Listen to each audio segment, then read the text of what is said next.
I'm going to fight getting this front bumper bar back on the car.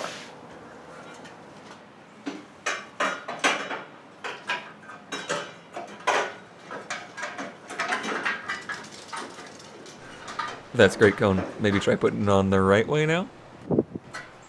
I had the hardest time figuring out how this bumper bar went onto the car, and I realize now that's because there was no bumper bar on this car. This piece was completely rusted away and gone, so I basically was flying blind here.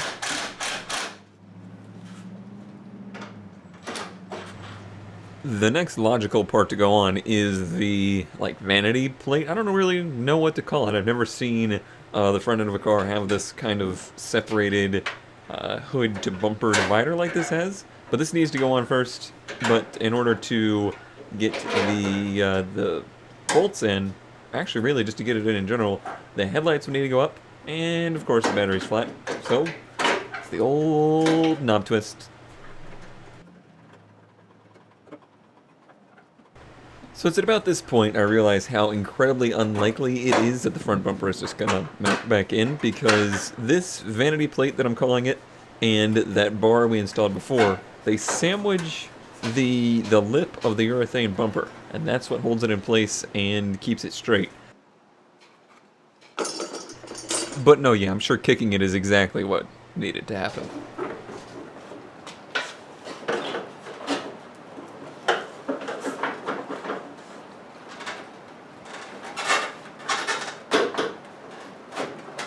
Much to my surprise, this piece actually seems to be slotting into there just fine. This urethane's just much more flexible than I'm used to with the 240 stuff.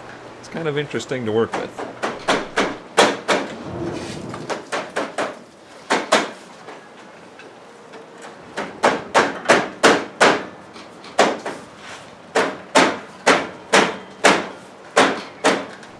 Got some anger issues there, past Cone? Seems that way. Now, when it comes to the blinkers and the fog lights, this is a little bit different, because these actually bolt and clipped into that molded piece that we put on there before. These were all kind of very vaguely left in place by rusted metal and hopes and dreams before.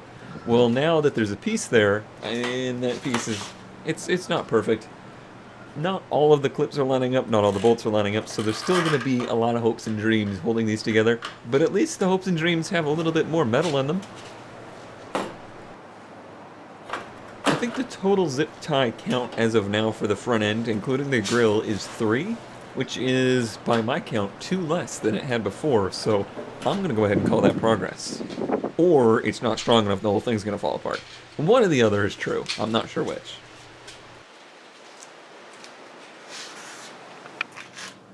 This is our exhaust system, and you may recall we had to cut it to get it off because of the downpipe bolts, which had become fused together and were not removable. Our original plan was to not reuse the exhaust system. Upon my inspection of it, it's not great. It's certainly not mandrel bent. It's not beautiful. But it's so incredibly simple that I highly doubt this is any kind of restriction for that engine. Also, the diameter of the pipe is the same as the diameter of the downpipe of the header. For the time being, and probably forever, knowing us, it'll probably going to be the exhaust used on the car, so I'm going to attempt to weld it back together.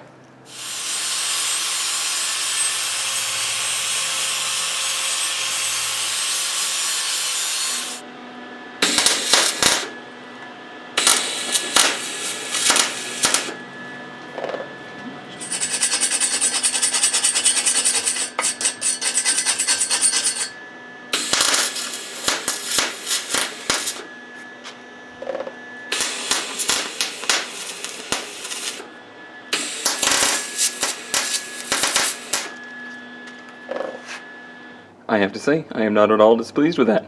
Much more fun than welding sheet metal. I think it's time for a status check here on this project. See if we can cross anything off on the list. I'm locking myself in the garage today until I have enough footage for a video, because I know people are waiting for an update on how the project is going. So we got the exhaust back on, and I managed to get it all bolted back together and everything's good there. Sounded pretty good, actually. It sounds like it's got a little bit different tone with that header on there.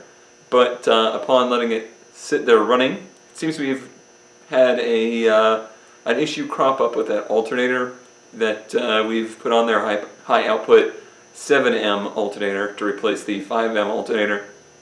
It's not charging either at all or well. I'm not sure which, but as I let it sit there running, it was running worse and worse and worse. Check the voltage on the battery. It was like 12.2, 12.3. It should be like 14.5 or somewhere in that range. So obviously that's a charging issue. I got the battery charging now to get it back up, and I'm actually going to take some time to go over some of the other stuff that I've been kind of sitting on for a little while to tackle. But let me look at the list first. So technically, the engine install for the shifter and speedo cables are done. The ECU is back in, obviously it's running, and the bumper is back on. This says after windshield, apparently a heart or a butt around it. We're just waiting for the actual windshield itself, and I think that's somewhere over here, right? No. But I'm still going to say the engine install work list is done, but now we have a brand new thing to do, and that is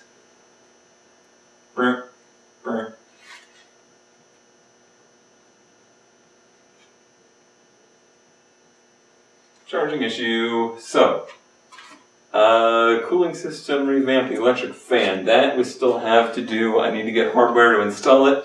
That's kind of non-vital at the moment. It runs fine, and it's plenty cool enough for it to run without the electric fan for the moment, but obviously that needs to be done. The brakes, the master, and figure out what's going on with the rear brakes, that is still something to do. Repair rust. Alright, the windshield is done. It is on there, get new windshield. Okay. So basically everything else from that is done. We're not doing the intake couplers at the moment. We're going to rock the original ones for now. Okay, now this list here is basically part 2 of the project. Yes, you heard that right. Everything we've done before this was part 1. And that is body rust repair. And a little bit of it has been started. I've kind of poked and prodded at it to see where we stand with that. And obviously I've been getting experience with the welding. The moonroof itself, we have replaced with the moonroof from our parts car. It's not in amazing shape, but we are going to seal that one in place. So that's kind of a minor thing to be done. I'm going to sand it all down, finish it, put rust-proof coating on it, fill in what little dips and pits it has in it, and see that's good enough. So that will be a non-functioning moonroof from here on out, which is fine. I mean, that moonroof, if it was functioning, it's just going to cause more rust in the future. Fix holes under the hatch. That is actually the first thing that I did. Cross that off the list. And replace the hatch. Well, the hatch is not here, but we have 2 other hatches to go to this car, and both of them are in good shape. So that's just a matter of getting Slag to bring it over here.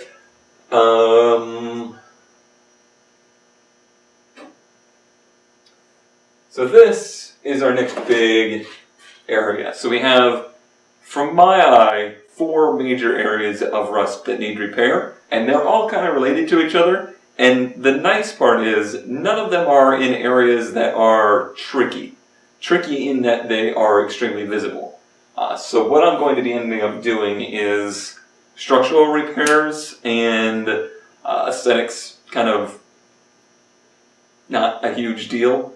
Because like I said, there are areas that you really don't see, and I just want it to be sealed up. And this is a drive-in car. This is not a show car. So if it's good enough to, seal it up, put body fill over it, and smooth it down to be painted in the future, that's good enough for me. So here's one of our problem areas, and if you're interested in maybe getting your own project car, and you're thinking about something older, 80s and older Japanese, keep in mind stuff like this will happen. Before I started to mess with this, it was a very, very small little bubbling area under the window. If you see that on a car, don't think, oh, I've got that little bubbling issue to work with. Think, oh, I've got some major hidden rust to work with. Because as soon as you pull that trim off,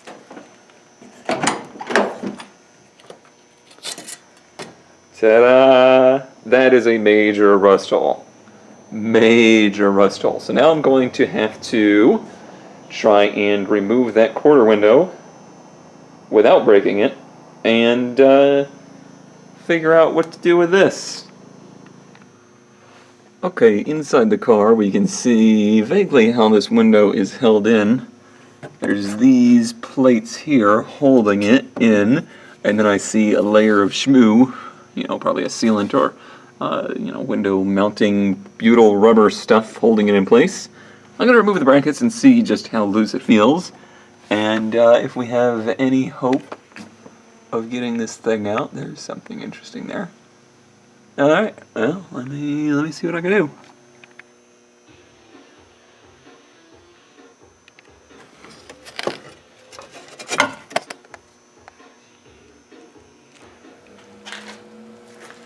This is a radio removal tool, but it's working really well.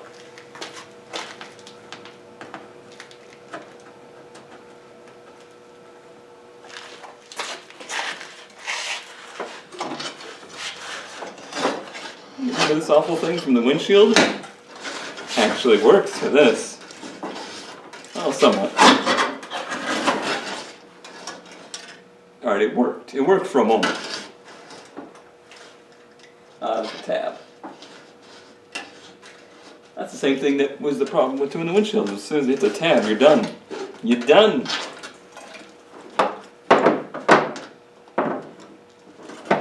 Rip that idea. Right back to the wrong tool for the job.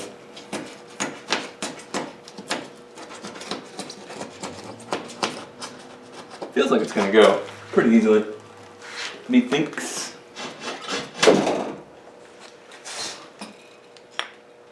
I hate this thing.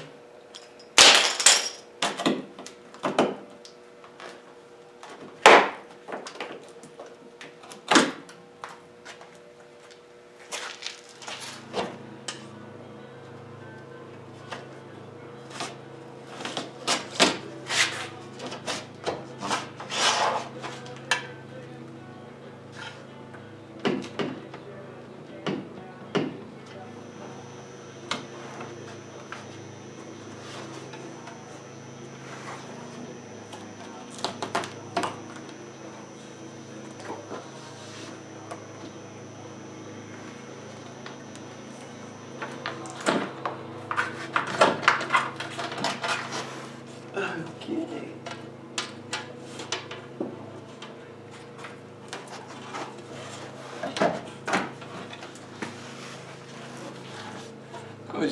That was just super easy. I don't know why I didn't do that months ago. It was piece of cake. You were all waiting for that thing to shatter, weren't you? I know I sure as hell was. But now it's time to actually tackle the repair here, which is going to be a matter of our favorite three combinations: grinding, welding, and grinding.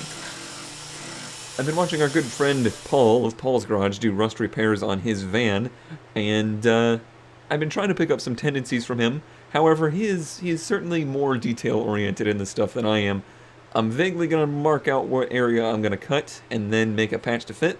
It seems like he would make a patch, and then mark the area he would cut.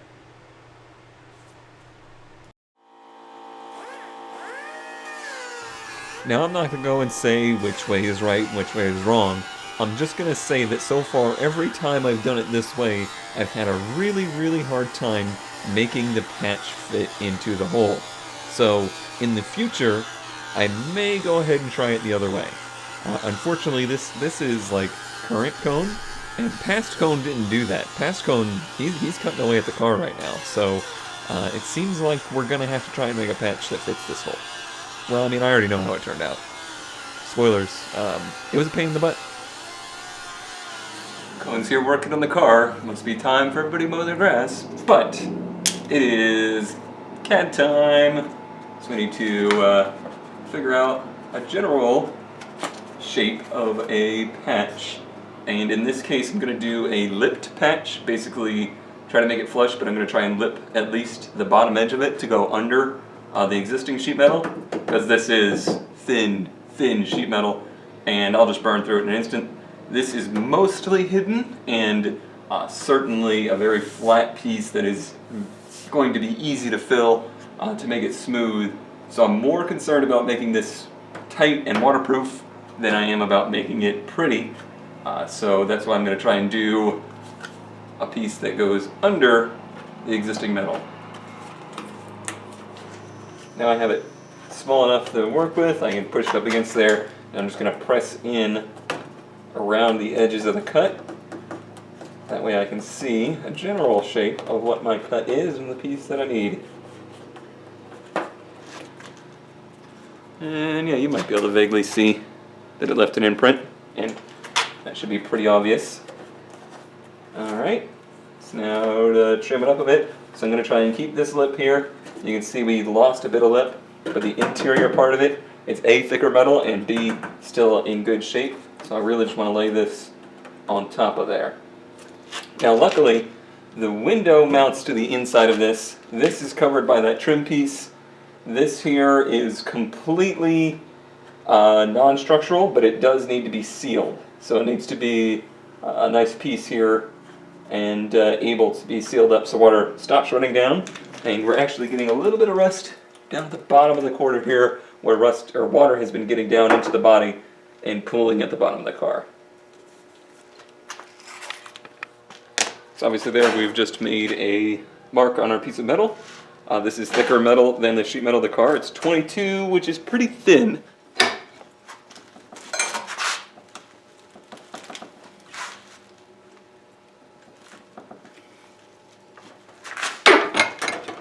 I must admit, I'm pretty happy with my bends, considering I just did them in a vise with some 1-bys, and now it's just a matter of trimming it up.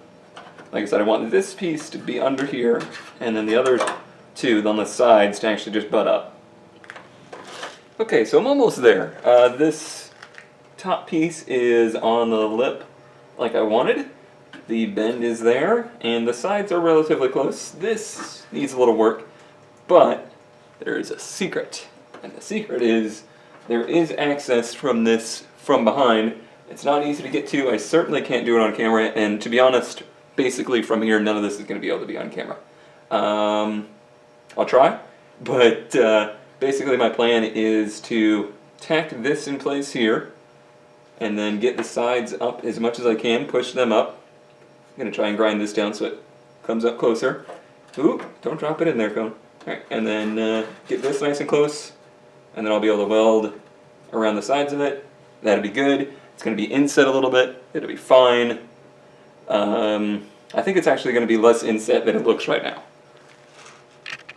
Approximately 17 steps later, here is the patch welded into place. The welds aren't fantastic, and they never are going to be with the sheet metal. That's what I've learned. While my globby first layer of filler is drying, I'm taking a look further down to see we've got some issues there in the door that I didn't see before, and that one that I did see before. I took the side skirt off to get a better look at it, but these are pretty minor. So we think now. You know what, in the grand scheme of things, when it comes to this car, those are actually pretty minor, especially that one. What's interesting is I'm finding a layer of filler, but that is almost certainly a factory layer of filler. Like, it's super consistent all through here, and as far as I can tell, this car has never been painted, never been repainted, and none of the rust on it has ever been touched. So I think this is just like a factory layer of filler along the bottom to hide maybe some seams or something. But these are not major issues. I'll just have to put, this is open on the back side, so I can put a backing piece there and weld in some metal, fill it back in. So what I've done here is gone ahead and ground it all the way down, and I actually ground it in a divot, and then the patch piece made the edges of that at a 45 so that that patch will fit kind of in the two angles and be somewhat smooth, but it's not 100% necessary for it to be even with the surface because this door is already full of filler, and we should be able to fill over top of that. And I'd rather fill over top of metal than over top of, you know, foam or what most people would use. Not most people, but let's be honest, most people.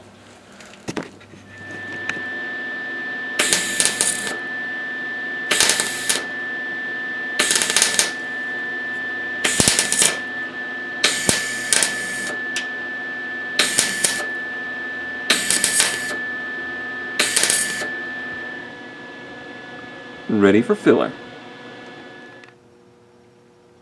That'll have to do it for the bodywork today. I forgot to bring my sanding blocks and stuff to finish out the filler work, but I'm pretty darn pleased with how that came out for what was a nightmare of a start. It ended up turning out okay. Sorry for skipping so many steps, but again, not an instructional video, just a documentary of my struggles through noobdom in welding. Alright, well hopefully this is enough footage to make an episode. It'll probably be short, but that's going to be the nature of how this goes from here on out, is just short little updates into how we're doing. I did start it and get it turned around, so it has actually moved under its own power now. It started up fine, and then it was at 14.5 volts, but then the longer it ran, I could tell it was losing voltage again. Like the battery was only at 12 when it started, and I mean that's kind of normal, it's like 12.2, whatever. Started up right up to 14.5, but then it seems like as it runs, the alternator is slowly decreasing in output. I mean, it does come down in idle. Idle is slower, obviously, once it warms up, but it shouldn't be that low. It had gone from like 14.5 down to 14.1 just in the maybe 5 minutes that it was running to get in and out of the garage, so I could get it to the side that needed to be welded on to the plugs. So, I don't know, kind of confused on that one. I looked at all the grounds, I looked at all the connections, everything seemed real solid. I don't really know what to say about that, so if you have an idea, let me know. Bodywork wise, I'm not very good at it for sheet metal stuff. I think that chintzy Chinesium welder is probably not the best thing to use for it, but I do feel like I'm going to be able to get it good enough. And good enough is exactly our priority here. We just want to be able to drive the thing again and be able to not really have it a show car, but be showable, and I think we can get it to a presentable condition now. I got about a third of the, I'm going to say 2/3 of the driver's side done today, and the big ones in the quarters, that'll be my next thing to tackle. So that'll kind of do it for today. Thank you, as always, for watching and your support. And just as a passing reminder, if it wasn't for support on Patreon, this series and any kind of garage works, any kind of car projects would be absolutely impossible. Especially thanks to YouTube deciding that our channel wasn't a nice, we'll say nice reminder of how it's everybody's support that helps this kind of stuff be done. And hopefully, it seems like we're in the home stretch now. I feel like that's the case. There's a lot of stuff crossed off on the board. I feel like, at minimum, we'll be able to be driving the car within maybe a month or two. It seems like that's the case. The biggest kind of holdup, well, not really the biggest holdup, but the thing that may be a changing goal is we may not be able to get the car professionally painted like we kind of desired, or I desired anyway. I don't know what Slag really desired for the end look of the car. So I may end up attempting to paint the car myself. I am not sure. We'll have to see how things go. But be that as it may, I'm still excited to just get it back on the road.